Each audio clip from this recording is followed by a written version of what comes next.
the methodology for conducting this poll, because this is not a conventional exit poll, since that's been disallowed by the Election Commission. A door-to-door survey was conducted after phase 1 of polling. A similar survey was then done after phase 2 of polling. For final figures, results of the opinion poll have also been taken into account. So this is a mixture of a post-poll survey and an opinion poll, and we'll be projecting at 5:30 p.m. The Election Commission guidelines bar any projections till 5:30 p.m. So at 5:30, we'll be projecting, beginning with Saurashtra. We'll look at the impact Keshubai Patel's party has. At 6 o'clock, we'll look at how Gujarat has voted. 6:30, then we look at the overall figures, the seat projections for Gujarat, and then we'll talk about the national big picture and the impact of these results on national politics, Narendra Modi and the BJP. Gujarat today voted in the final and decisive phase of the elections. It's a vote that will decide the fate of brand Modi. It's a vote that will shape not just Gujarat but the nation's politics. So which way is it going? The votes are in. The fates of heavyweights has been sealed. Narendra Modi cast his vote at Maninagar constituency today, flanked by hundreds of supporters who came to catch a glimpse of their leader. The frenzied crowd seemed confident of Modi, the incumbent Chief Minister of Gujarat for 11 years, getting another 5 years in power.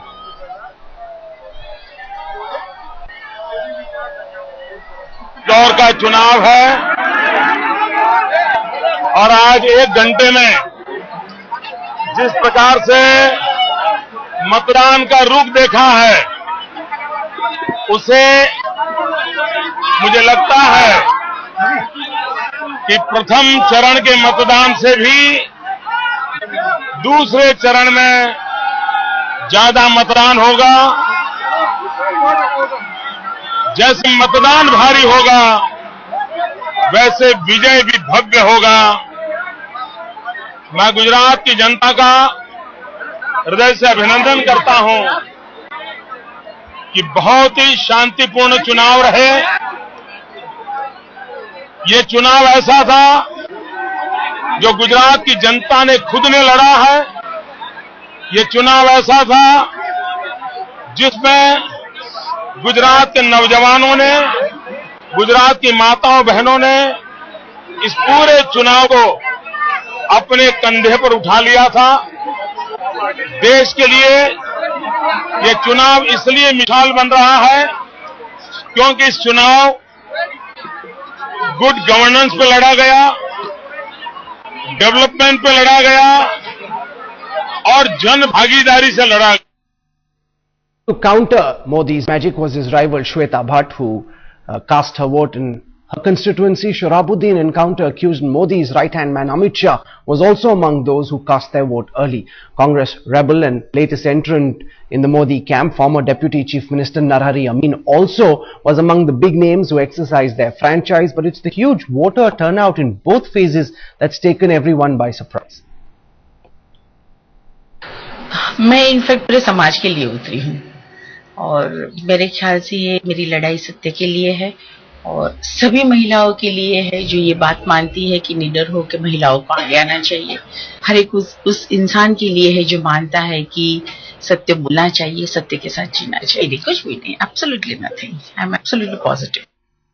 पूरा साथ है, जैसे उसका साथ है पूरा मेरी लड़ाई में, मेरा पूरा साथ उसकी लड़ाई में। लड़ाई कोई सिस्टम से नहीं है, मेरी लड़ाई है कि जिस तरह से एक आइडियोलॉजी के द्वारा, एक इंसान द्वारा सिस्टम को सबवर्ट किया जाता है, उसकी लड़ाई। मैं तो इस सिस्टम का भाग हूं, फिर उसका सबवर्जन जैसे हुआ है किसी एक आदमी के लिए, किसी एक आइडियोलॉजी के लिए, ये लड़ाई उसके खिलाफ है कि ऐसा सबवर्जन रोका जाए ताकि भविष्य में न हो। आपको विश्वास है ये लड़ाई सिर्फ हमारी नहीं, ये पूरे गुजरात के हर एक नागरिक की, हिंदुस्तान के हर एक नागरिक की लड़ाई है, आपके संविधान को बरकरार रखने की लड़ाई है। What made phase 2 really high voltage were the show-stopping battles between Modi and Shweta Bhatt, the fight in Maninagar to Congress's tallest leader Shankar Singh Waghela, locking horns with Kanubai Dabi in Kapadganj. In Ellis Bridge, Jagruti Pandya took on Rakesh Shah of the BJP. Several high-profile fights taking place. Some of the people who voted today. I want to now bring in our experts. We've got Shiv Vishwanathan, Veer Sangvi, Ashok Malik joining us in the studios. With us also, and this is a new dimension that's being added to election coverage, is my colleague Gaurav Sawant. He's standing by at the India Today Mediaplex Atrium. He's got a cephalogist, Professor Sanjay Kumar, with him, and he's got some very interesting technique to break down the numbers. Gaurav, we're going to come to you in about 25 minutes from now. Why don't you give our viewers a sneak peek of what you've got planned for them? Well, Narendra Modi, the Gujarat Chief Minister, is not the only one who's using 3D technology. He's using it to project himself. We are using the 3D hologram to project results and projections and post-poll projections that we have here at Headlines Today, ORG post-poll projections. The mega projections that we bring to you from the India Today Mediaplex. Professor Sanjay Kumar, eminent cephalogist, is with me to break it down for us. Saurashtra was seen as a game changer. We'll talk about Saurashtra. We'll talk about the Gujarat Parivartan Party in Saurashtra and also in the whole of Gujarat. What impact did Narendra Modi's campaigning have? What impact did Sonia Gandhi, Rahul Gandhi, the Gujarat Parivartan Party have? So that is what we'll bring to you from the atrium here. Javed, editor, with us at the Sabarmati Riverfront studio in Ahmedabad. Javed and his entire team have been crisscrossing the length and breadth of Gujarat, tracking this election bottom up, and we've got Kartikeya Sharma, who's covering the Congress. Moshiki Acharya is covering the BJP. They're also joining us, my colleagues. We'll be going across to them in just a moment from now. I quickly want to go across to Javed. He's got Bakul Dholakia and Achut Yagnik as well. Just a few moments to go, Javed, before we put out the numbers. What's your sense on phase 2 of the polling? Narendra Modi had hysterical supporters around him when he came in to vote earlier today. Well, Rahul, it's been an incredible turnout, and nobody, even those like Mr. Dholakia and Mr. Yagnik, who are wise men who know the state like the back of the hand, even they are at a loss to come to terms with this turnout and to try and decipher what this whole thing means. Oh, absolutely. I want to get in Veer Sanghvi on what he makes of the turnout that we're seeing. These are historic numbers. Not since 1962 has Gujarat voted in such a high turnout. What do you make of this? I'm as bewildered as everybody else. Conventional political wisdom is that a high turnout is usually against incumbent government. It's people coming out to say, listen, we won't take any more. I don't think that's necessarily the case in Gujarat. It could well be, and it's a distinct possibility that Modi's supporters are so excited by the prospect of him winning and perhaps becoming Prime Minister that he's had a higher turnout than usual. It's very, very difficult, and I'm going to sit on the fence on this one. Vishwanathan, what do you make of the high turnout? Is it a pro-Modi wave that's coming out and voting, or are these people who are unhappy with it? No, let's first break. This is a Modi victory. And I think the word turnout makes you feel it's something like church attendance. This is catharsis. Here are the people out to gathering at an acclamation. Modi could be a Roman senator rather than a Gujarati chief minister. I think that's what you have to be clear about.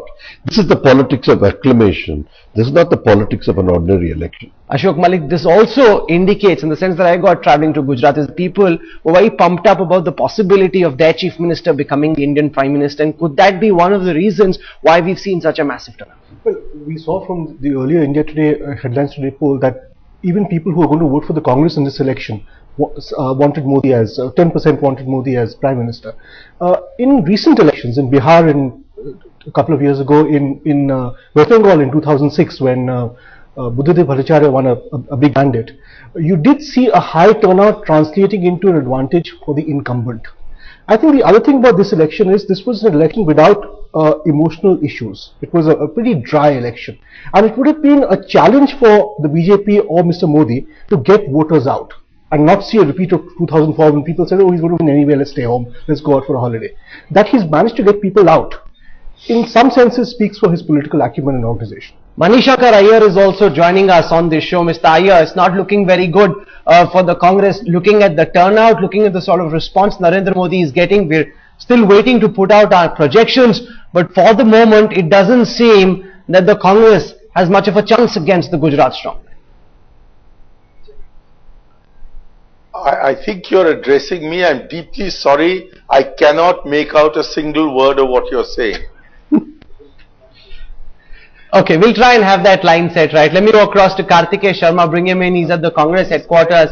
He's covering the Congress in Kartikeya. the Congress party and you spoke to Ahmed Patel and the others, they ran a very confused campaign. Looking at the turnout, it seems it hasn't really resulted in much traction on the ground. You see, when I spoke to Mr. Patel, he seemed very confident, but if I say that apart from chest thumping by senior leaders, the rank and file of the Congress party is not very enthused. And secondly, the talk, Rahul, which I picked up on the ground was how to damage Bharatiya Janata Party and Chancellor Narendra Modi. You don't fight an electoral war like that. Electoral war is all about victory, not damaging the prospects of the enemy. That's where the line is drawn. If I have to say what about the second phase, well, they are concentrating more on the tribal areas. For example, Sabarkantha, Dahod, Banaskantha, Kutch, Panchmahal, those are areas dominated by minorities and tribals, but they aren't substantial, as those which went to poll in the first phase. So I would say that the chances of Mr. Modi are bright. Okay, let's also go across to Maushikya Acharya, who was at the constituency where Narendra Modi came in to vote, and the scenes that we saw were, as Shiv Vishwanathan says, similar to a senator or a monarch coming in and for, for everybody in his constituency waiting to actually bow before their leader. Well, absolutely, and that kind of scene even I haven't witnessed before. I have covered Narendra Modi since a decade now, and I have seen him voting several times, but the kind of response he generated from the crowd today at Ranip where he went to vote was unprecedented. I had an opportunity to speak to the Chief Minister, and three things came out from the chat. One was that he's extremely euphoric and positive about the outcome of this assembly elections. He says that this is a huge wave in favor of BJP. Second thing was, he said, was that the 3D image, holographic imaging had worked in his favor and had helped him to reach out to each and every constituency in the state here. And third, he said that the higher voter turnout was actually the people, 6 crore Gujarati people of Gujarat, sending a very clear message to the center that they were done with corruption. So that's the message coming out from Gujarat Chief Minister Narendra Modi, who arrived here at the BJP headquarters right after casting his vote at Ranip in Ahmedabad, and has been spending time here. He's still inside the BJP headquarters, has been taking feedback from people here and has been watching the television coverage continuously. He's yet to come out from here, but he's very, very positive about the outcome of this assembly elections. Try and go across to Manishanka Iyer. Mr. Iyer, if you can hear me better, on the basis of all the reports that are coming from the ground, we haven't put out our numbers yet. It's not looking very rosy for the Congress party. So long as it doesn't look rosy for Modi, I'm content. I think the fact that there is such a high turnout does indicate a great deal of dissatisfaction with his government. Whether that indicates that he will be pushed back very considerably or not, time will tell.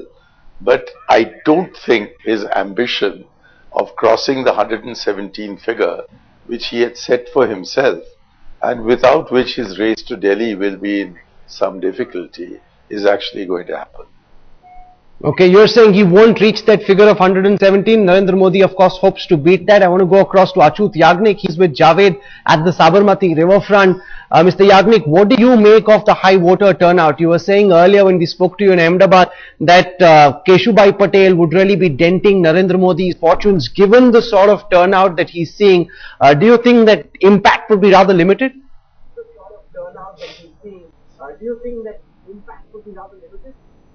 No, I don't think impact would be limited, but it is difficult to predict. Even in second phase, you find that about 70%, it is my guess, voting not only in a central Gujarat but in North Gujarat also, including tribal areas. And I also noticed that right from the yesterday evening, large number of migrant tribal workers are also going back to their respective villages to vote. So, but there is a massive turnout, no doubt about that. But at the same time, it is difficult to predict. You're saying it's difficult to predict, but in some senses, Mr. Sanghi, Narendra Modi has successfully turned this election into a referendum into himself. It's not about the candidates locally, it's not about the development. This is only about Narendra Modi. I spoke to a BJP person who said, not entirely approvingly, that that this was like an old Indira Gandhi election where people voted for Indira. It didn't matter what caste you were. It didn't matter. In this case, was religion is not. It does matter. But generally, across socio-economic things, it was a charismatic leader they were voting for. This is great for Modi. Perhaps not so good for the BJP, which is not a leader that believes in the cult of personality. But certainly, Modi is the only issue that matters. Because he's built such hype around himself. You know, he's put himself, Ashok, at such a pedestal. It's going to be very difficult for the BJP to now hold him back. Rahul, the two things here. If Modi was contesting this election only on the basis of his personality and his sort of appeal, personal appeal, then he wouldn't be winning. We don't know that. We presume he's few more minutes before he wouldn't be in line to win his third successive election. Frankly, he would have lost by 2007 because 2002 was a very different election, a very polarizing and a very nasty election. If he had stuck to just that, by 2007 he would have been voted out. Obviously, there has been something in his development record, in his record of governance that we can't reject, and we can't believe it doesn't exist. Absolutely, because you know people who hate Modi hate him so strongly that they refuse to acknowledge the fact that on the ground there has been development work. Is it just the cult of personality that he's built, or is there real substance to the man? Look, Modi is a success story as far as certain development projects go, particularly within the urban frame. So I think we have to be careful that in this case Modi is both the medium and the message of the elections. So I think in a certain sense this is not an election. There is no fine-grained local politics. There is no BJP in the picture. There is a man who projects himself as the party, projects himself as the nation, projects himself as the state. I think it's the most interesting media hijack in Indian history. You're calling it a media hijack because Bakul Dholakia, at some level the messaging is direct, it's explicit. Then there is, you know, very subtle messaging. Take for example the kurta that Narendra Modi was wearing. It was a saffron kurta. He hasn't really harped much on Hindutva during these elections, but the fact that he's coming out carrying a saffron kurta, nicely ironed, he is a man who's very smartly mastered the art of messaging.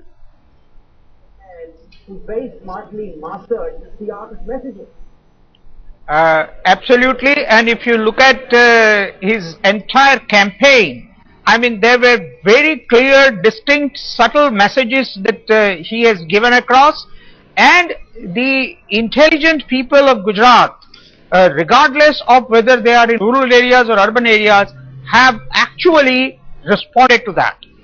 And he has demonstrated that he is, at least for the people of Gujarat, leader par excellence. And the other thing is that after a long time in politics, here is a situation where a leader is seeking a positive vote. He's talking about development, he's talking about progress, he's talking about being number one. And therefore, the enthusiasm that and the positive energy that gets generated out of positive agenda and not the negative agenda, which is, I think, something which has created its own appeal. But I would also like to say that this high voter turnout that people are debating, to some extent at least, I would like to give the credit for the extraordinary high voter turnout in Gujarat to the efforts of the Election Commission in Gujarat, and the kind of message and awareness that they have created and ensure that a slip giving voter identity and photograph has been passed on to every single voter, has also to some extent contributed to at least the citizens being reminded about their duty and going and voting. Projections, we've got Veer Sangvi, Ashok Malik and Shiv Vishwanathan with us here in New Delhi. With us at the Sabarmati riverfront, we've got Bakul Dholakia, Javed Ansari and Achut Yagnik. Manishankar Iyer is joining us. Kartike Sharma is tracking the Congress. I want to go across first to Gaurav Sawant. He's in the India Today Mediaplex atrium and he's got headlines today, psephologist Professor Sanjay Kumar with him, and we're focusing first on the numbers for Saurashtra. This is where there was a pitched battle between Narendra Modi, Keshubhai Patel, the party patriarch, set up his own GPP. What impact has it had? Let's go across now to Gaurav and try and get a sense. Gaurav, take it over. Thank you, Rahul. Saurashtra, where the Gujarat Parivartan Party was seen, if not as a game changer, at least a spoiler for the Gujarat Chief Minister Narendra Modi. According to projections that we've been able to put together, the Headlines Today ORG team that we've been able to put together, Keshubhai Patel has neither been a spoiler nor a game changer. The Lehua Patel votes, did they come to him? A considerable number did, but they weren't a spoiler for Narendra Modi. What are the projections? Let's take a look at these. Post delimitation, 48 seats in Saurashtra. BJP seems to be getting, it's projected to get 36 seats. The Congress only 9. The Gujarat Parivartan Party, the spoiler, the game changer, only getting 2 seats. Those are numbers in front of you. BJP 38, Congress 13, others 1, total seats 52. That was 2007. When this figure changes, post delimitation, these are the latest projections. 36 to 38 is what BJP is likely to get. 8 to 9 is what Congress is likely to get. The Gujarat Parivartan Party, Keshubhai Patel and perhaps Gordhan Zadafia from Gondal, 1 or 2 seats, others 1. And Professor Sanjay Kumar, this clearly indicates the GPP neither a spoiler nor a game changer. I agree, Gaurav, that we look at, everybody was talking about Saurashtra, that this is the region where GPP magic is going to work.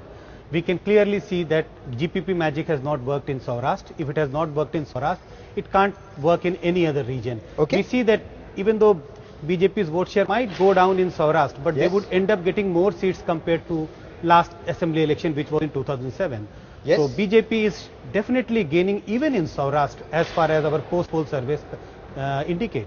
Okay, BJP is actually gaining in Saurashtra, and this is what many people said was BJP's Achilles heel. They said that this is where the Congress and the Gujarat Parivartan Party coming together. This is where Sonia Gandhi concentrated on campaigning, Rahul Gandhi concentrated on the Saurashtra region, but the Congress seems to be getting only 6 to 8 seats in this region, perhaps 9, Rahul. That's one point. Now, Modi, in this case, we also see there's a drop, almost a 6% drop in BJP's vote share here. They gain seats, but they lose vote percentage. Why?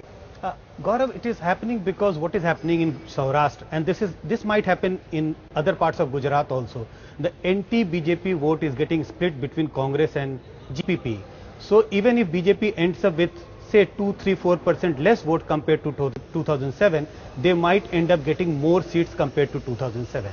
Okay, and this was a region which was considered difficult for Narendra Modi, the first phase. In second phase, how will the situation change? We'll talk about that in a while. Over to you, Rahul. Thank you very much. So the clear picture from Saurashtra, Mr. Sanghvi, is that the BJP's hold over the Lehua Patels has been dented, but the BJP still remains the predominant party amongst the Lehua Patels, which means that Keshubhai's party and his forays turned out to be quite whimper. Well, two things, Rahul. If you remember when we did the pre-election campaign poll in this studio, I said to you the problem with Keshubhai is that he's yesterday's man. True.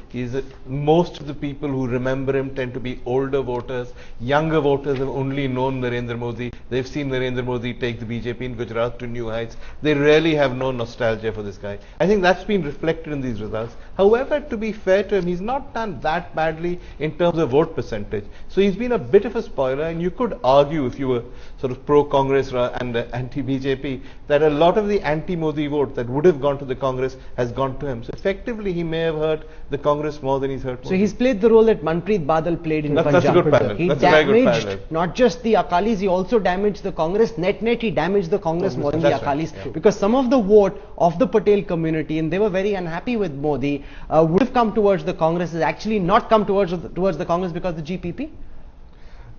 See, there are two things about Keshubhai Patel. One, he had put a lot of his hopes on the drought earlier this summer in Gujarat. Now, Gujarat recovered fairly quickly from the drought because Modi sensed that that was a big danger, and he worked hard at it. And obviously, it seems to have paid off if these numbers are correct. The second thing is that we said Keshubhai became Chief Minister in 1995 when he became BJP's first Chief Minister.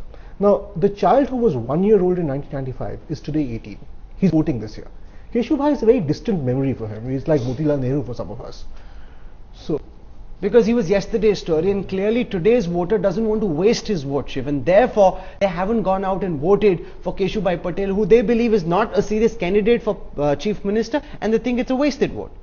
See, it's more than that. I think if you look at it, once you have this youth dividend, which sees Modi as the future, Keshubhai is actually yesterday's newspaper. In fact, he belongs to the history books. You sort of revive him and bring him back. You know, he says, I'll huff and puff and blow your house in, and everyone knows it ends with a whimper. I think there's a certain sense of nostalgia, and that's all he is. To a certain extent, I think he's been a gift to Modi, because actually he dented the Congress. That's an important point. What he's also done, Mr. Sanghvi, is that he's actually consolidated the Kadwa Patel, the Koli Patel, the Kshatriya, the Brahmin, the Vaishya vote behind Narendra Modi. So while the Lehua Patel has gone off the BJP, they've consolidated around the BJP, the other castes. I also think it's a point worth making. Many secular people went on what a wonderful chap Keshubhai was and how he would hurt Modi. But when Keshubhai was chief minister, that's when the Hussain Gufa was attacked. That's when some of the worst excesses took place. This guy is not really that different from Narendra Modi. So all the secularists who sing his praises, I think, are barking up the wrong alley. Absolutely. And all three of the main candidates in these elections, whether it's Shankar Singh Waghela, Narendra Modi and Keshubhai Patel, they were all RSS men. So the opposition didn't really project any one face which would have resonated with the voters. Yes, in fact, in 1995, I remember covering that election, and all three were part of a sort of a galaxy of BJP leaders at that point. And it was said in 95 that the BJP had more chief ministerial candidates than it was comfortable with, which is quite the case with the Congress right now, actually. Let's go across to Nirmala Sitharaman of the BJP. She's joining us from the BJP party headquarters in Ahmedabad. And what we're seeing from Saurashtra is that the BJP is projected to pick up between 36 to 38 seats. The GPP only between 1 and 2, the Congress between 8 and 9. So while Keshubhai Patel has taken away about 12% of essentially the Lehua Patel vote, he hasn't hurt the BJP badly enough to be able to dent Narendra Modi's fortunes. I think what is important here and what has got to be discussed today, Rahul, is the people of Gujarat are voting for a government which has performed. The performance has been across the board, and during the campaigns, not just during the elections, but even before, whether it was Sadbhavna, whether it was the Vivekananda Yatra, the Chief Minister saw from the ground level the kind of response he was getting from the people. And this was apparent throughout the year in very many activities that he had taken up. So to now look at this election, that the people are voting for a government which has performed, and on the basis of the kind of developmental indicators that we are talking about, would only be fair, and therefore the response is for the government which has to come back based on its good work. I'm not sure if there is any point in us indulging in discussions about caste-based arguments, because I don't think they made any kind of dent on those counts. There is no caste factor in this election. It is clearly the factor of a government which has performed, which went to the people on that ground. The entire discussion has happened on it. Congress was compelled to accept that it was, yes, on the developmental agenda that we are talking about, on good governance agenda that we are talking about. They could not raise any such issues which could become the churning point for a political debate during elections. Mr. Manishankar Iyer, the Congress campaign seemed to be riding to a great extent on hope. You know, you were essentially hoping that Keshubhai Patel would damage the BJP, and therefore as a consequence of BJP vote being eaten away, the Congress would benefit. That hasn't happened. The failure of the Congress to project a candidate, come up with a cohesive strategy against Modi, seems to have cost the party dear. I don't think we could have done anything about quarrels between Keshubhai Patel and Narendra Modi. And the decision taken by Keshubhai Patel to fight the election on his platform was a decision that he took and which we had to accept as a fait accompli. If what Nirmala Sitharaman has just said is in fact the basis on which the elections in Saurashtra at any rate have taken place, then our attempt was to expose the holes in the argument that Narendra Modi has made a great effort at the development of Gujarat and that the people of Gujarat have benefited from it. So in fact, our argument, as far as I could see, was largely concentrated on showing up the so-called development plank as being full of holes. Now, according to your polls, we haven't succeeded. We may not have succeeded. We may have succeeded better than you have indicated. That we will know in 48 hours from now or less.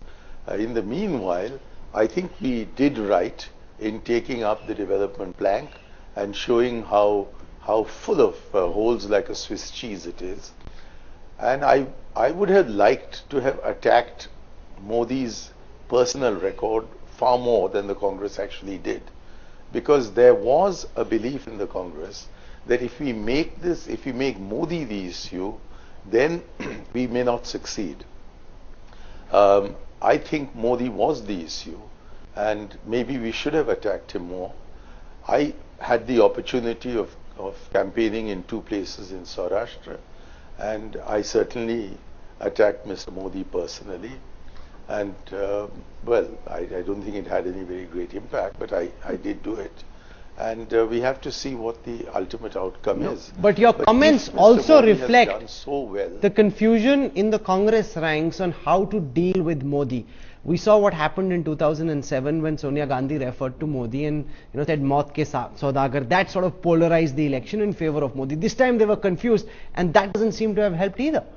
I actually don't think we're confused. We'll talk about this later when we talk about it. I think the Congress had a very deliberate strategy. The strategy was Gujarat is lost. We have no party. We have no organization. We have no leader. Let's give up Gujarat as a lost cause. Let's fight the general election heat right now.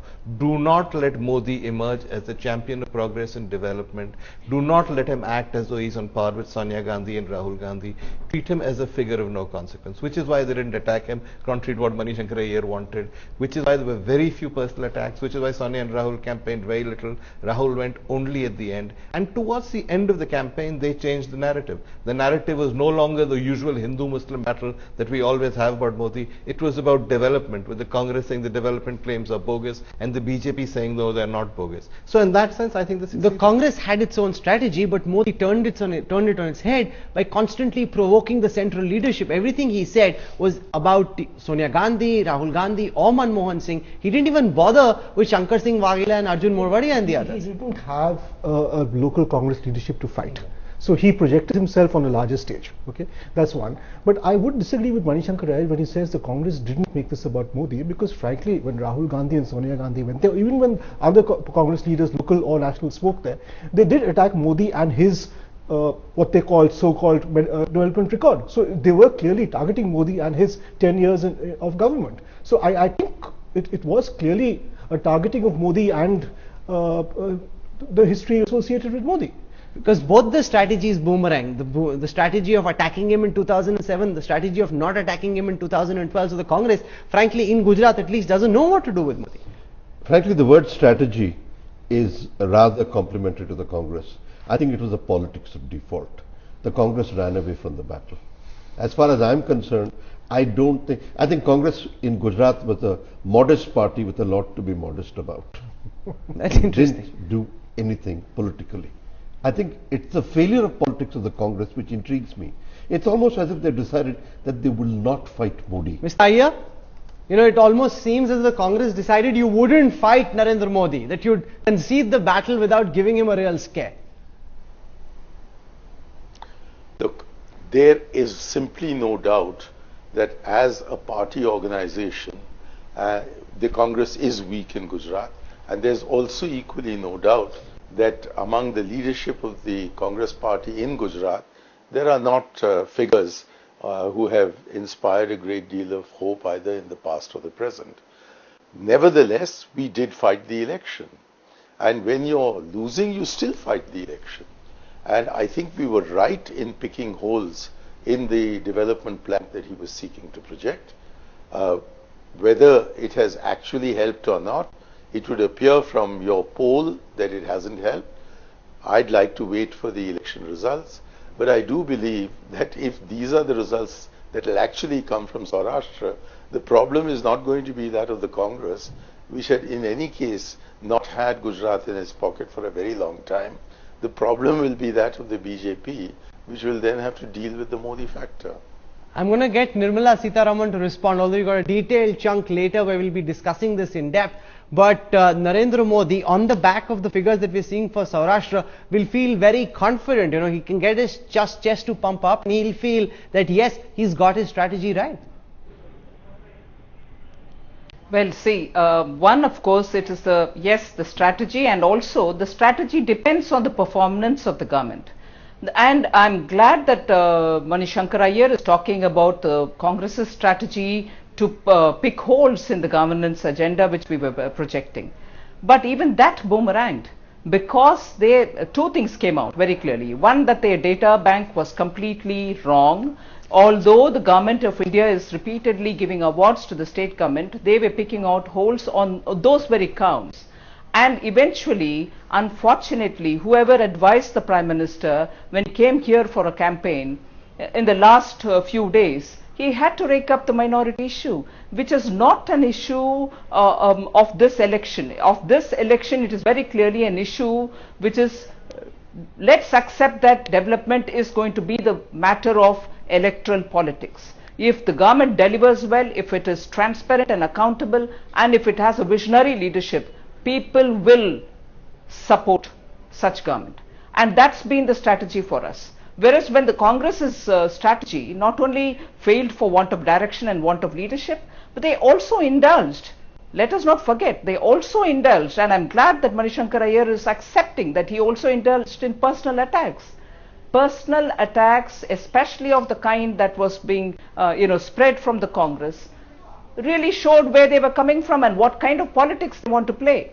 And therefore, Maut ka Saudagar may not have been the words used this time, but comparable words were used. So they once initially wanted to come on to the development plank to discuss who actually is developing, where the loopholes were, and on that we could have expanded.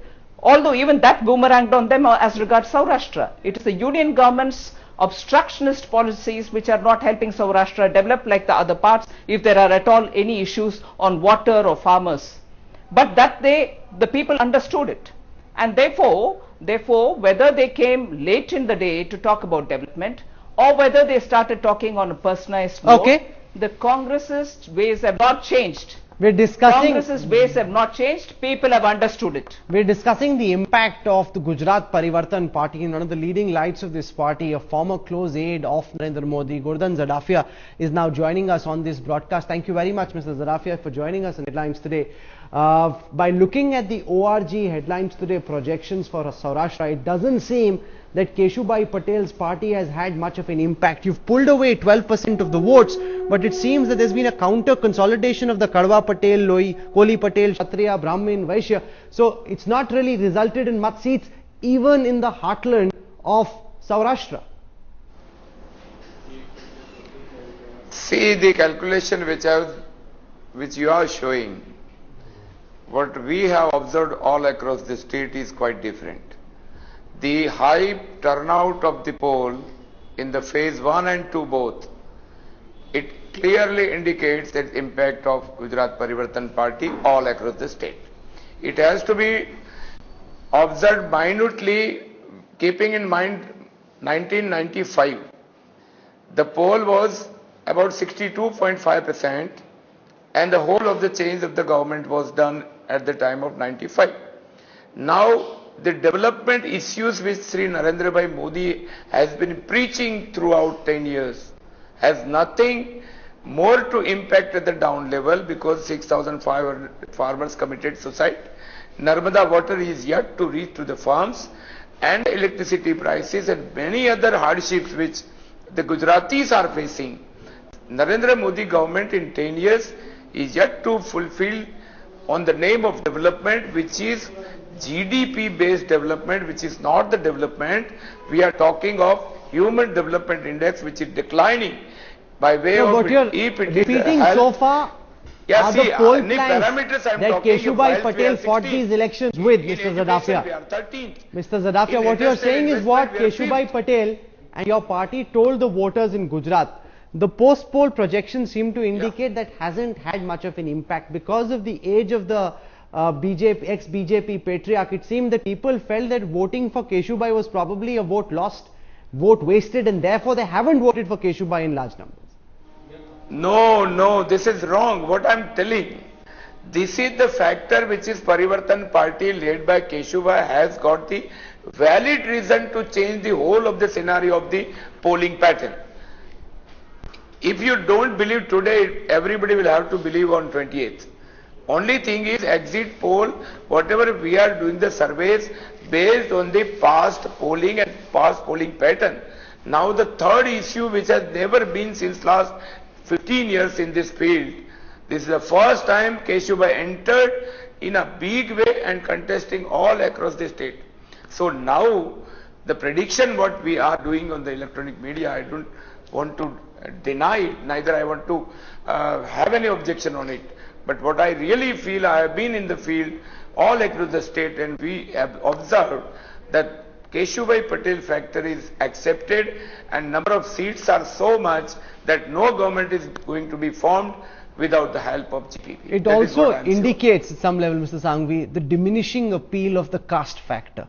If Keshubai, who is considered the the strongman for the Lehua Patels, can't pull in more votes than what the BJP gets, it shows that Modi's appeal transcends caste. I began by saying that in many ways the BJP were comparing him to Indira Gandhi in that he had an appeal that transcended caste. The Congress's counter to that is that his appeal is not exactly the same when it comes to tribals, it's not exactly the same when it comes to Dalits, and certainly there is no appeal when it comes to Muslims. So they are arguing that yes, within sort of upper and middle classes he's okay, but there is a problem with the margins. Because if you see, especially in the Saurashtra region, what we're seeing, Ashok, is that the Kadwa Patels, the Kohli Patels, everybody else is rallying around Modi, and that's offset whatever loss happened as a consequence of the presence of Keshubai's candidate. Two things. It's not as if all Labour Patel votes have gone away. No, BJP's won most of the votes. The majority of votes are Yes. still with Modi. Second, talking of the tribal votes, the tribal vote has not traditionally been a BJP vote. It came to the BJP in a big way in 2002 in very different circumstances. Since then, the Congress has recouped some of that vote, but much of that vote has stayed with Modi. Second, okay, some of that vote, fine, significant chunk. Second, if you look at recent state elections, when there is a momentum towards one side, caste or community factors do get transcended. Look at the Samajwadi Party earlier this year in UP. It won urban votes, it won upper caste votes. These are votes it has never won in its history. But you had middle class homes in Allahabad and Kanpur voting for the Samajwadi Party, which they've never done. Yeah. So when you have a momentum and you have a landslide situation, you do end up overcoming caste and community. What is the seat projection in Gujarat looking like? You're watching the headlines today, ORG projections for this very crucial assembly elections. I want to begin by introducing the best political team on Indian TV. Veer Sanghvi is joining us. We've got political commentator Ashok Malik joining us. We've got Shiv Vishwanathan joining us. We've also got in the India Today Mediaplex my colleague Gaurav Sawant standing by with headlines today's psephologist Professor Sanjay Kumar. But before I go across to both of them to get you the overall seat projections for Gujarat, let's quickly take our viewers through the methodology using which this headlines today ORG post-poll projections have been done. Unlike earlier, when it used to be a straight exit poll, the Election Commission has now put guidelines that prohibit the conduct of exit polls. So this is actually a post-poll survey where enumerators from the agency go and meet people who've actually voted and ask them about how they've cast their franchise. Let's now go across to Gaurav and get him to explain to our viewers, Gaurav, the projections for Gujarat. This is what everybody wants to know. Who's winning in the state of Gujarat? This is the biggest battle before the war of 2014. And let's now give you the projections of this battle. The Gujarat Chief Minister Narendra Modi, this was seen as his biggest test.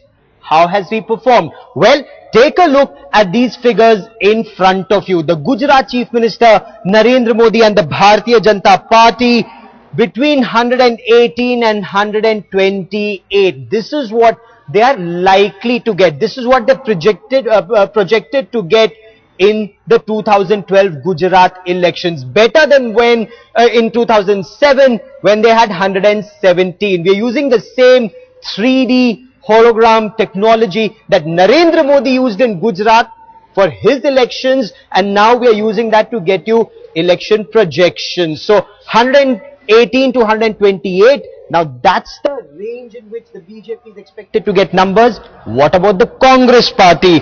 Between 50 and 56. That is how figures are stacking up for the Congress party. 59 is what they had in 2007. So they're around the same figure. The Gujarat Parivartan party, seen as a game changer in Saurashtra, seen as a spoiler by many for Narendra Modi.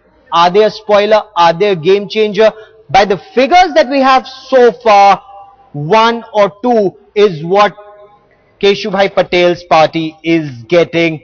Now, Professor Sanjay Kumar, you looking at these figures very closely. What's the big picture? It's politics of development over politics of caste. Is that the lesson from Gujarat? Gaurav, our post-poll survey clearly indicates that BJP is going to improve its tally compared to 2007. Yes. And you know, when we went to Gujarat and I spoke to some people, the immediate response was what is going to happen in Gujarat election, and everybody talked about it would depend upon how Lewua Patels are going to vote. Yes. Clearly we can see that it is not caste, it is development on which people have voted, because we know if Lewua Patel have voted for Keshubhai Patel in big numbers, Keshubhai Patel must have done much better compared to what our projections are. So it is clearly development overriding caste considerations in Gujarat. Now, Narendra Modi is seen as a very able manager, as an administrator. The way he's managed these elections. Now, Lewua Patels were a factor, but 50% of those have actually voted for him. It's the anti-incumbency vote or anti-Narendra Modi vote that split between the Congress and the GPP. Yes, at least our post-poll survey, the post-poll survey conducted by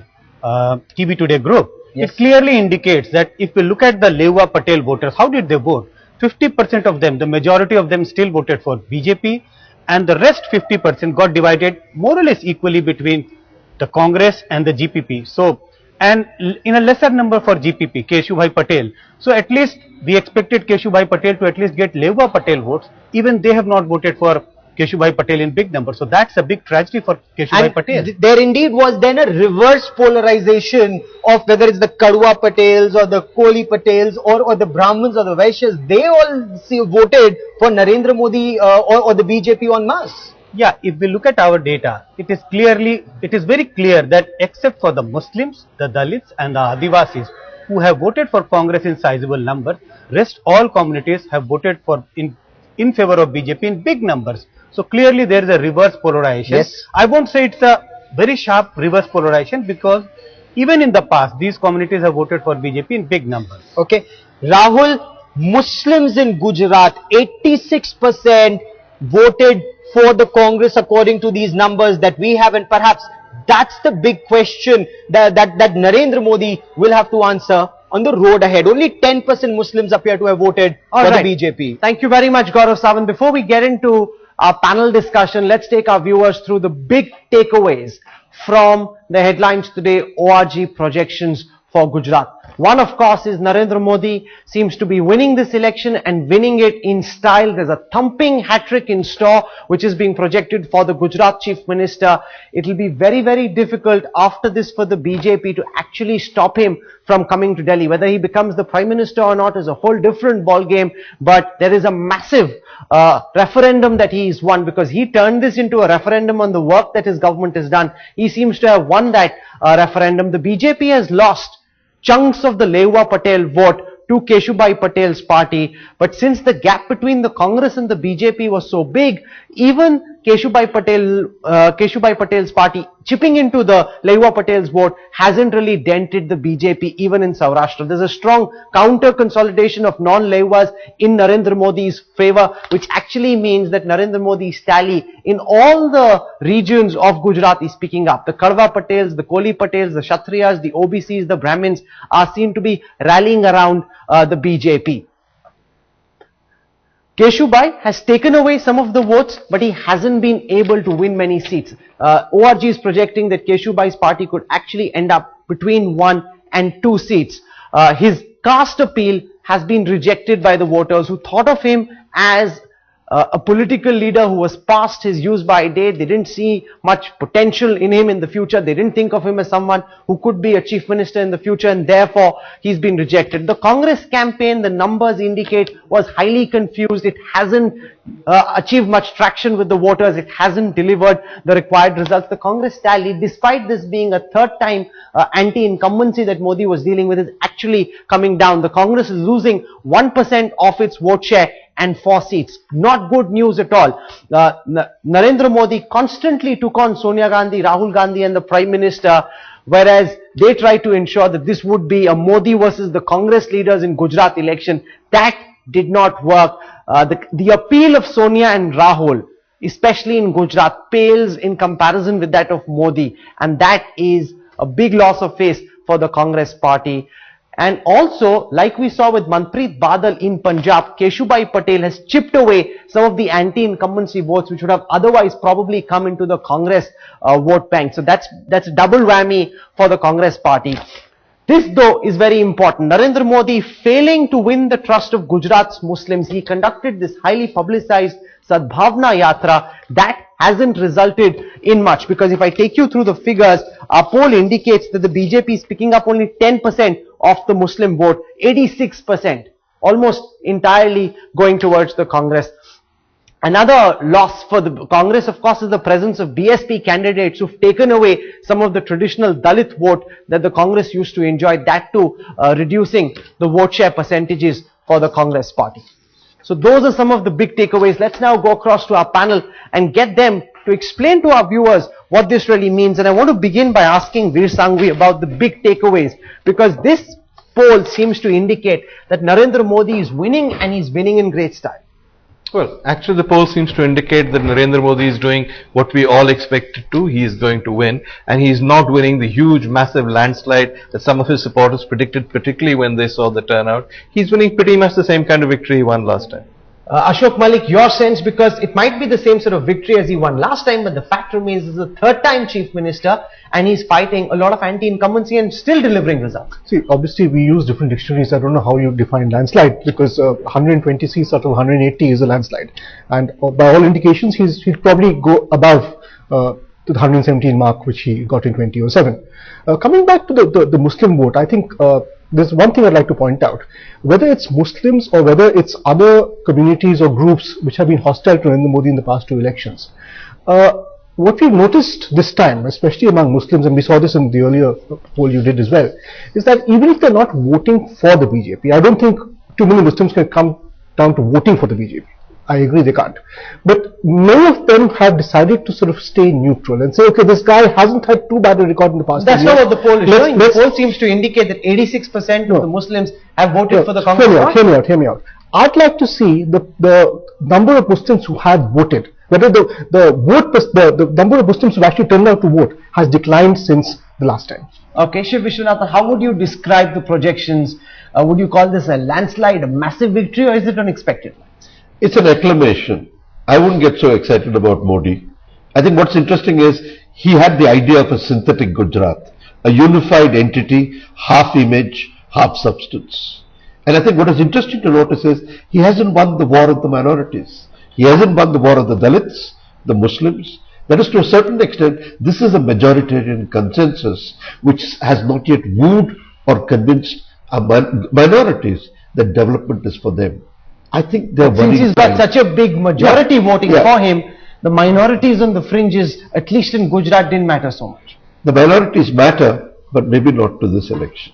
I think let's put it that way. We've got Javed Ansari joining us from the headlines today, Sabarmati Riverfront Studios in Ahmedabad. We've got Bakul Dholakia and Achut Yagnik with him. Javed, what's the sense that you're picking up in Ahmedabad? Narendra Modi seems set for a hat-trick. Headlines today, ORG projecting that Narendra Modi could end up between 118 to 128 seats. Yes, and nobody is surprised with the projections. These are unexpected lines. I mean, it would have been surprising and it would have turned wisdom on its head if it would have been the mother of all surprises if the results had been otherwise, or if Narendra Modi had lost. But as far as the question of the minority vote is concerned, you know, there may be marginal players in Gujarat, but this is something which ought to worry Mr. Narendra Modi and all those who would like to see him as the BJP's prime ministerial candidate in 2014. What works in Gujarat may not necessarily work across the country, and unless Mr. Modi is able to affect that image makeover and reach out to those sections which are either hostile to him or he is perceived to be hostile to, there will be a big question mark over his prospects as Prime Minister of India? And I'd like to pose that question to Professor Dhalakia. You know, all indications are that a majority of Muslims, 85% Muslims, have voted for the Congress and only 10% for the BJP. What does it say? Well, I'm happy that 10% have voted for the BJP. I'm not sure because we don't have comparative figures. We have compared no figures for anything. Yeah, I mean, so therefore for 2007 or 2002, what was the pattern? I doubt whether in 2007 or 2002, 10% Muslims would have voted for BJP.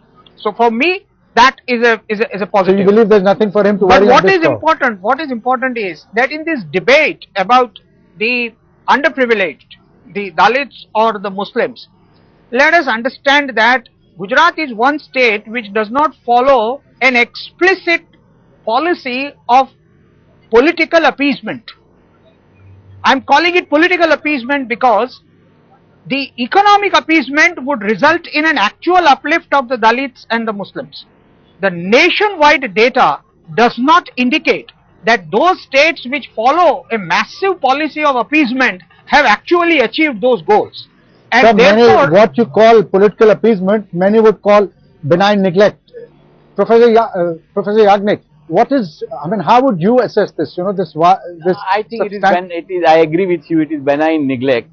But at the same time, if we add tribal also, it was also indicated about tribal, then the most marginalized section of Gujarati society, Muslim, poor Muslim, tribal and Dalit, they have not voted for the BJP or Mr. Modi, you know. That is very suggestive to what is happening in Gujarat. And I also agree with Shiv, that it is an expression of majoritarianism and minorities in every sense. Not only Muslim, but Dalit and tribals are also neglected in the process. Well, at this point of time, the BJP will obviously will disagree with what you're saying. But Rahul, Mr. Yagnik's opinion is abundantly clear. He believes that, you know, Dalits and the other deprived sections, Mr. Modi has still not been able to reach out to them and attract them to his side. Achyut Yagnik is calling this an expression of majorityism. I want to go across to GVL Narasimha Rao, lead cephalogist for the BJP. He's been tracking for the BJP the data very closely, micromanaging each of the constituencies. 118 to 128 seats is what ORG is projecting. GVL, is that in line with your projections as well, or do you think the Gujarat strongman's win will be much bigger? I think today I would not like to indulge in any poll forecasting myself, but I think it would suffice to say that we are expecting a bigger mandate than what he has got in 2007, and that could be anywhere upwards of 120, because you see this new factor of higher turnout, how it's going to play out is slightly, I think, an unpredictable element of this election that could actually, we believe, that could actually enhance the lead margin, the victory margin for the BJP. But I think at least we are looking at a tally of well above 120, 125, and which is what your poll is showing. So maybe we'll get better than that, but a 2/3 majority after being in power for 12 years for a chief minister who is fighting these elections entirely on the plank of development and his performance, and he has willy-nilly turned this election into a referendum on his own performance, and I think this, even a result anything above what we got last time, would be quite a credible achievement in our perspective. Ashok Malik, 70% turnout in the first phase, 70% turnout or thereabouts in the second phase. That's much more. That's 6% more than the highest Gujarat has ever seen, which was about 64% in 1995. You know, this extra vote, does it seem to be headed to you to the BJP corner? I think more than the BJP corner, it's Mr. Modi's corner. And the 70% turnout can only mean two things. It can either mean that Narendra Modi is the greatest mass hypnotist since Franz Mesmer, which is what Shiv Vishwanathan believes, or his record as a governor in governance over the past 10 years is something that has pleased a good number of people, and we are refusing to recognize it. Are critics refusing to recognize what Modi has delivered on the ground, because he can't be fooling so large a population of Gujarat into voting for him the third time over? First point, Ashok Malik should get the history of Franz Mesmer right. Mesmer was eventually a fake. Unless he thinks Modi is also one and it's only a question of scale, that's his problem. Let's get back to facts. I think, look, what is this? This is a battle of BJP versus BJP versus BJP. And unless and you call it a battle of seniority, where is the battle? Congress is a silent party. This is victory by default. This does not cut down on Modi's victory. But I think it shows certain signs. When three groups of minorities which are critical for the future of India don't vote for a CM, how do you think he's going to be PM? We're coming to that in the next hour. Yeah. We'll deal with that separately. But the fact still is, Mr. Sanghvi, that this is a big victory. Although it's been done by Sheila Dikshit, Nitish Kumar won again. So it's not a new trend. Yeah. An incumbent chief minister winning again on the back of good work. Naveen Patnaik. We've seen the Akalis win as well. Yeah. But obviously, do you think he's fooling people in winning? Is he a mass hypnotist?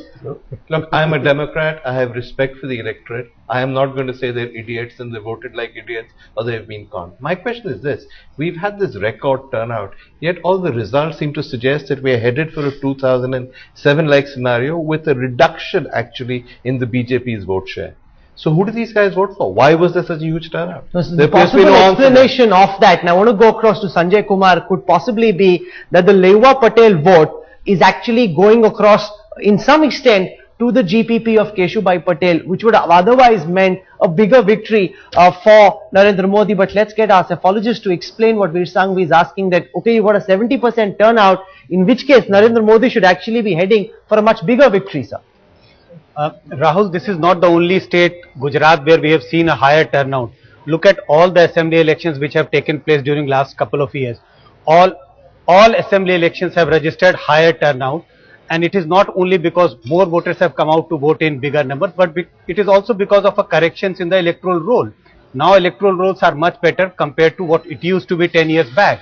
So that has automatically increased the voter turnout by few percentages. But most of the credit should also go to Election Commission. They have made better arrangement at polling stations, so people are coming out in sizable numbers to come and vote.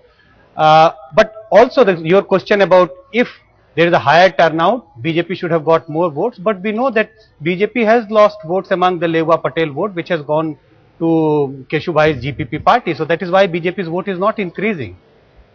Okay. Also, the fact is that the Congress has lost about 4% of its vote. They're losing four seats. They've lost 1% of their vote. So this whole campaign that the Congress party ran, in the end, didn't work at all. You know, just one thing, because more people are voting, which is also, as Sanjay says, a tribute to the Election Commission setting up more polling stations. And I believe they just distributed sort of voter cards from Delhi this time, and that enthused people to come out. It was better organized.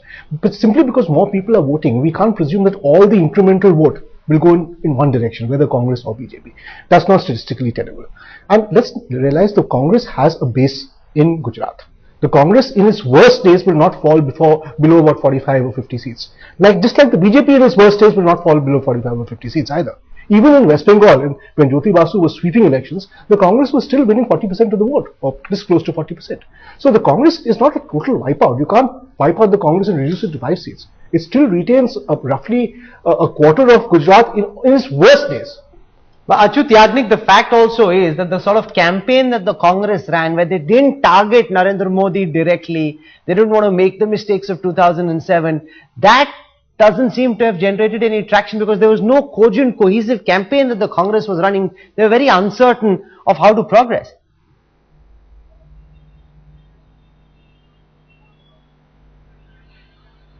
Javed, if you could ask that question to Achyut, please. Problem faced by the grassroots people and what is happening at the ground level. Yes. And that is why I think Congress also got vote from a very poor section of Gujarati society. But Congress structurally as an organization remained very weak. And I think that booth management also was not comparable to BJP booth management. I also now want to go across to Gaurav Sawant, and he will give us a community by community breakup of how the castes have voted. This of course is just extrapolating from our own sample.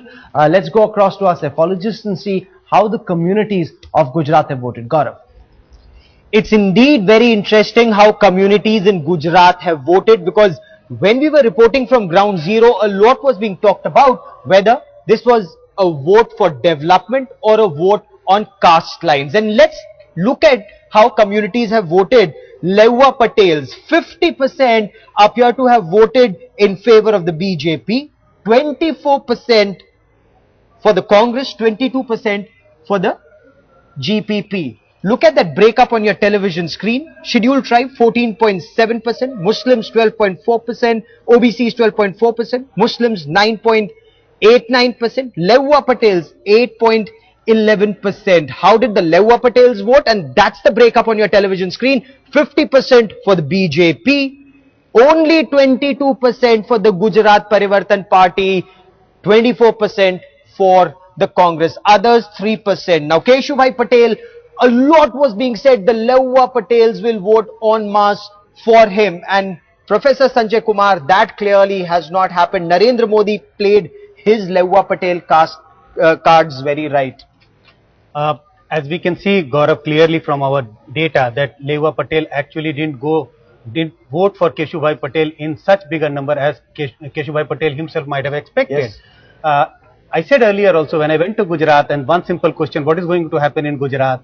And people would immediately say, it will all depend upon how Patels are going to vote. Yes. And that is clearly that Patel have not voted on caste line. It seems that they have still voted on the issue of development. And where their future lies, because Keshubhai Patel is seen as a force of the past. I interviewed Naresh Patel of the Kodaldham Trust while he was there in Saurashtra, and he said there is no order to the Lehua Patels to vote for any one leader, whether Keshubhai Patel or Gordhan Zadafia or GPP. He said vote for whoever you see a better future in, and that is what has happened.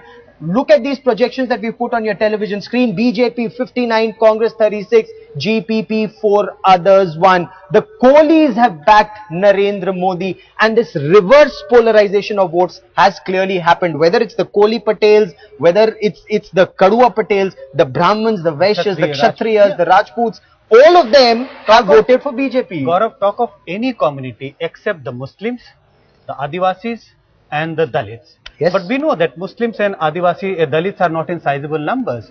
So except for these communities who have voted for Congress, still voted for Congress as they have been voting in the past, most other communities have voted for BJP in big numbers. So that is what has happened in Gujarat. Yes, if you look at the Brahmins, 79% voting for the BJP, only 18% for the Congress, 2% for the Gujarat Parivartan Party. OBCs, there you see we bring the Lehua Patel support, 50% BJP, 24% Congress, 22% GPP. And Gaurav, look at the Karwa Patel. Yes.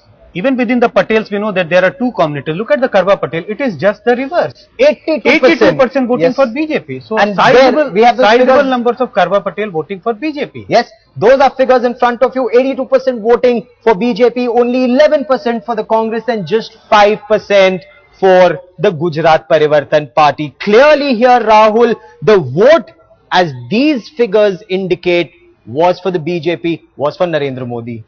In this half, we are going to deal with the national big picture takeaways of the Gujarat mandate. What does this mean for the BJP, for Narendra Modi and for national politics? But before that, I want to go across to my colleague Gaurav Sawant for a quick recap of the seat and vote tally projections being done by ORG. Gaurav, take it away. Thank you, Rahul. The big picture for the Gujarat Chief Minister, Narendra Modi. What do these figures that we have here indicate? The BJP set to return to Gujarat and with a bigger mandate. Look at that projection. 117 is what BJP had in 2007. Congress had 59, others had 6. This is 2007. Let's take a look at the latest pictures that we are getting, latest figures that we are getting to you now. These are the latest projections, and according to these projections that are on your television screens now, BJP getting between 118 to 128, and that's a big increase for the BJP. The Congress around the same figure, 50 to 56.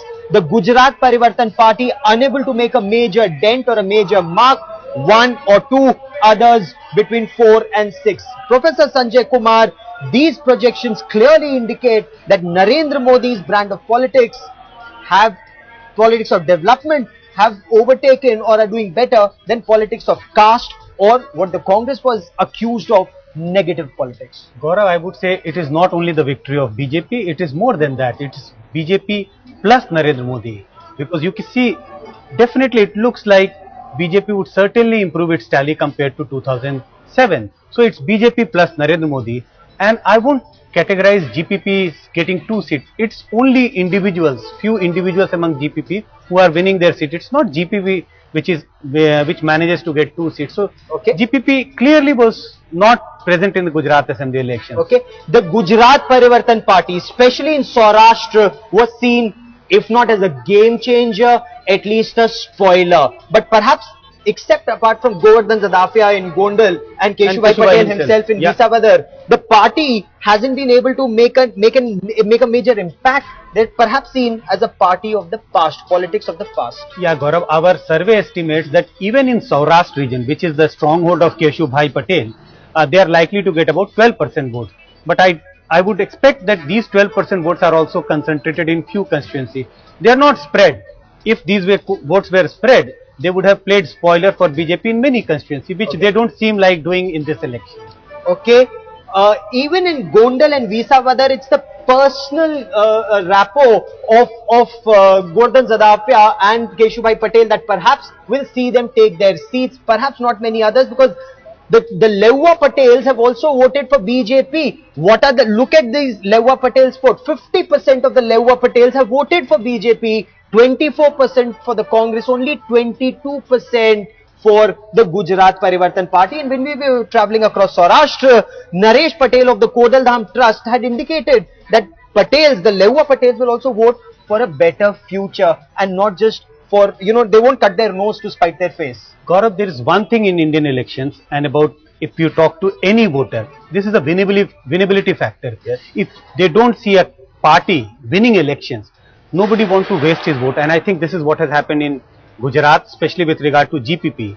They didn't see candidates who has been put up by GPP winning elections. So they didn't want to spoil their votes. The voters didn't want to spoil their vote, Rahul. Perhaps politics of caste will not play an important role even in the times to come in Gujarat. In 2007, Keshubhai Patel didn't have an impact. In 2012, he's unlikely to have an impact, Rahul. Thank you very much, Gaurav. So what are the big national takeaways as being projected by the headlines today, ORG post-poll projections? Number one, Narendra Modi sees a rise in clout as a consequence of this victory. This is a hat-trick that he's managed to register. This will lead to a massive rise of clout within the BJP. He establishes himself as the first amongst equals. So far, there's been a fight between 6 and 7 leaders about who will be the next candidate for prime ministership. That being settled because the Delhi BJP leadership will now find it very difficult to halt Narendra Modi's juggernaut as it marches from Gandhinagar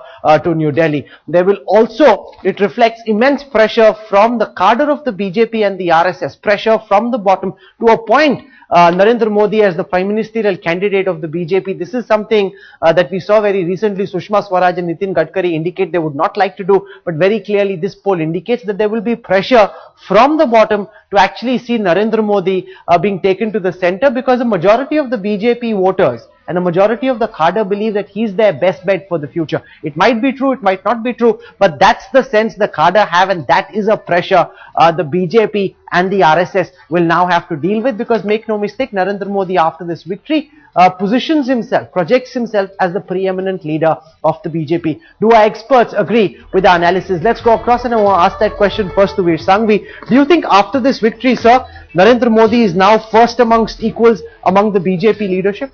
I think it's by no means clear. I think Narendra Modi is certainly the first among equals in Gujarat. Does his appeal extend to the rest of India? Would he be as successful as Sushma Swaraj say, campaigning in North India? We don't know yet. You don't think it establishes himself as first amongst equals in the BJP? No, he was Chief Minister of Gujarat before, he's Chief Minister of Gujarat now. He's won the same sort of election victory he won last time. Big deal. Ashok Malik, is this a big deal or is it just status quo for the BJP? It is a big deal. I think this poll establishes that Modi is more popular than the BJP in Gujarat. I would stick my neck out and say he's probably more popular than the BJP across India. That doesn't mean he's becoming Prime Minister, as a separate issue. But I'd stick my neck out and say he's more popular than the BJP across India. And just like, to draw an analogy, in 1998, after the defeat of 98, the Congress was shaky, it was incoherent. It needed Sonia Gandhi to come in to give it some coherence and become the sort of organizing pillar, whether you like her or you don't, of the Congress. The BJP is in a very similar situation in Delhi today. And it needs Modi to come into Delhi and give it that coherence. So the next president of the BJP or the next leadership of the BJP will have to be Which Sanjay disagrees. Why is that? In agreement with Narendra Modi. Because the BJP is calling out for a leader. What he's saying, that Modi may well be more popular in the BJP national, may well be true. We have no way of knowing. It's an opinion. I don't dispute that. I'm saying the parallel with Sonia Gandhi coming and taking over the Congress and the Modi perhaps doing the same thing to the BJP strikes me as being misconceived. The relationship the Congress has with the Gandhis is such that the Gandhis always come in and call the shots, no matter what the Congress may say otherwise. That relationship the BJP has not with Modi, but with the RSS. Shiv Vishwanathan. If the RSS says Modi should come in, then yes, Modi is unstoppable. So far, it's not clear the RSS will say that. Will Narendra Modi be able to march from Gandhinagar to New Delhi on the back of such projected figures? Only if the RSS says so. Because when they decide that the Pracharak is going to be PM, a singular message goes through. That is not yet clear. Because the second thing is, Modi is a game changer in Gujarat, but the nature of the game changes at the national level. There, he might have to work as a pack, as a team. In fact, he will have to be then first among equals. Right now, he doesn't recognize equals. The nature of the politics is very different.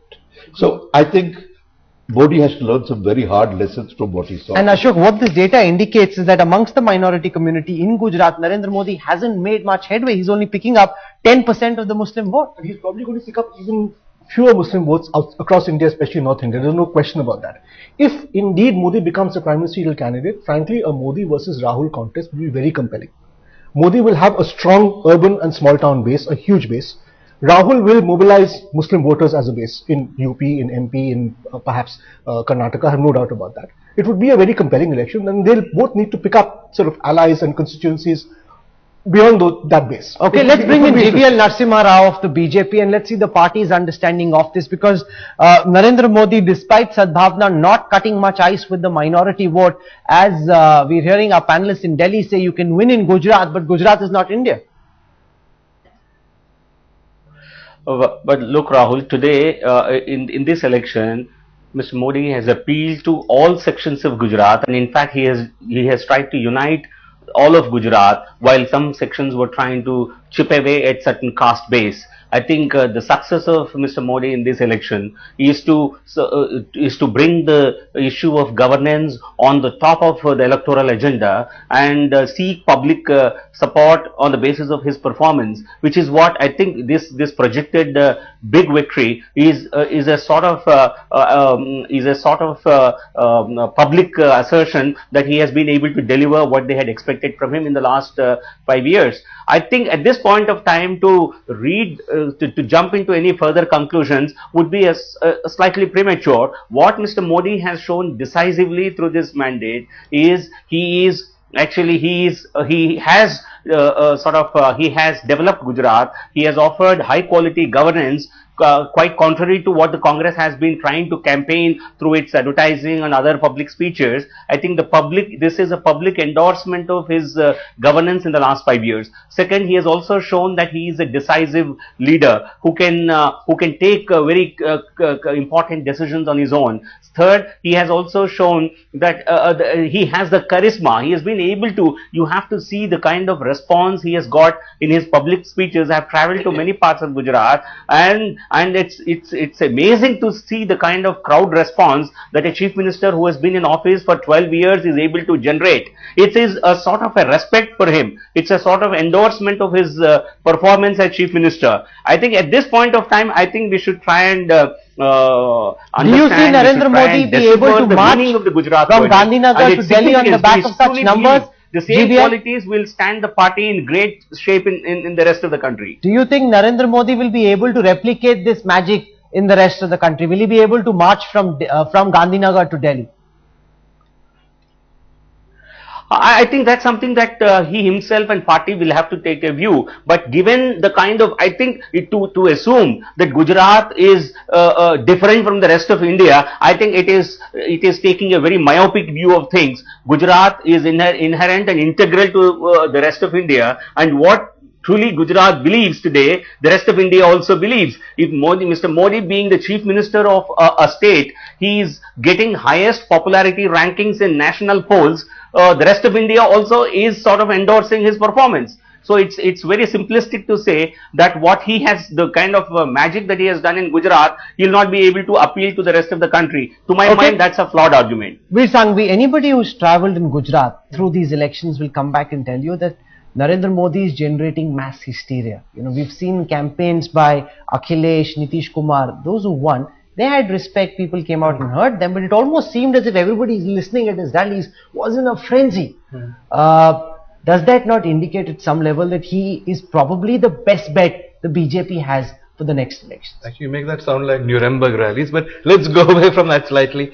What this indicates, and I think it's foolish to deny, is that Narendra Modi is a phenomenon.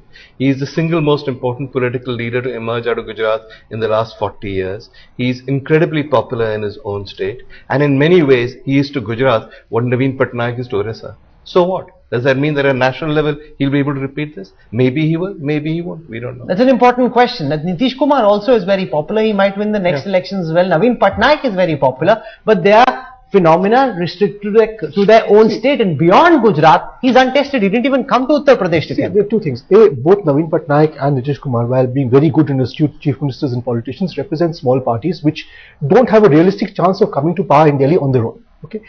Second, somewhere in the Gujarati consciousness, there is this sense that you know, Sardar Patel or Morarji Desai should have had a longer run as prime minister or as a national leader and didn't get there.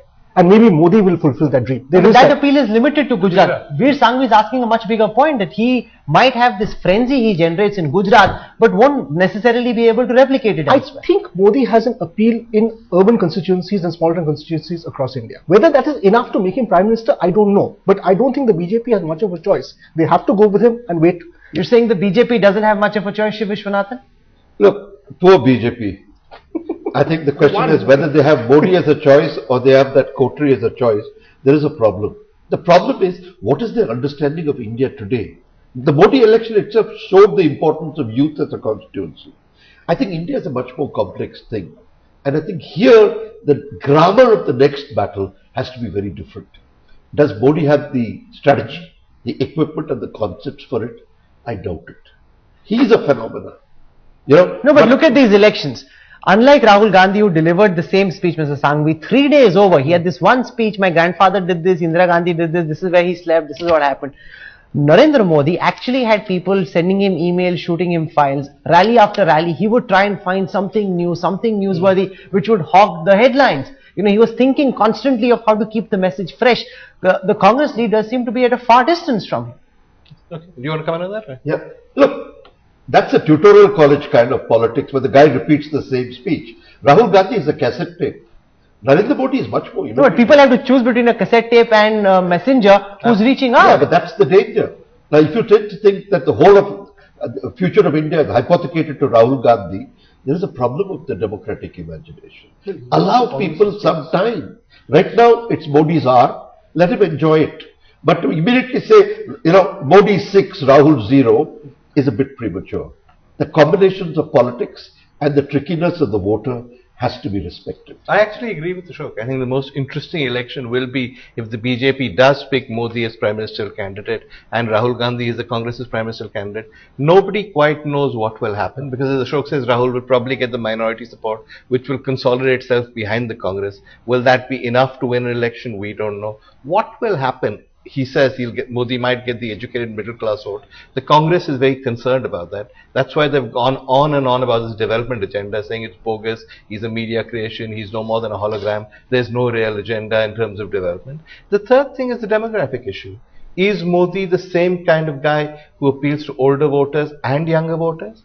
is a younger voter in India more likely to vote for an Akhilesh or a Rahul Gandhi than he is for a Modi? We don't know. It'll be interesting. But the BJP is banking on essentially a post-Babri-like polarization, Ashok, where even though the minorities went en masse towards the opposition, the majority community got together enough to ensure that the BJP got 55 seats. I think that's an unfair analogy, because I don't think the post-Babri polarization is wished by anybody, including the BJP, because it cost the BJP not just the Muslim vote, which it hasn't got yet, but also a certain section of the liberal Hindu vote, which it needs. It needs to win that back. It lost that in 2009. It won that in 98.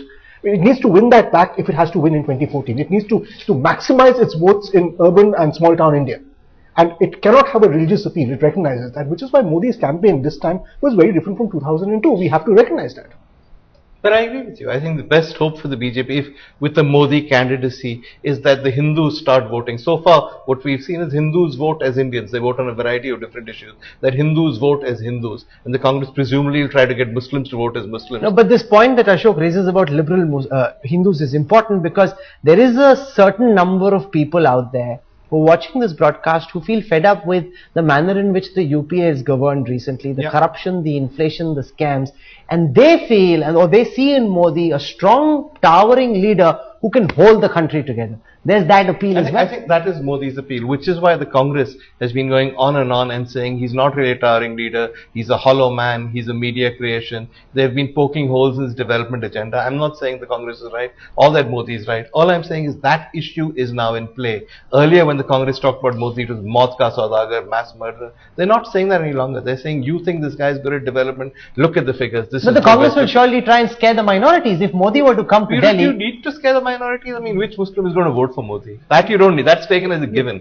It's the liberal Hindu the battle is for. Look, Muslims vote, but they're not the only ones who vote, with due respects.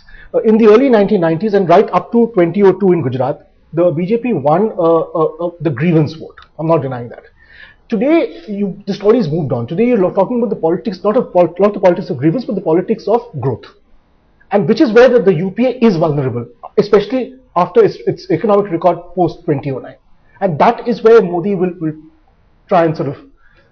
Narendra Modi also conjures these issues. He took out Sarkri out of the hat from nowhere. It almost seems as if he's constantly thinking of ways of staying in the headlines, which is good from a journalistic perspective, but really bad from, any other perspective. GVL Narasimha Rao, there was nothing happening on Sarkri. The government had no plans of making any concessions.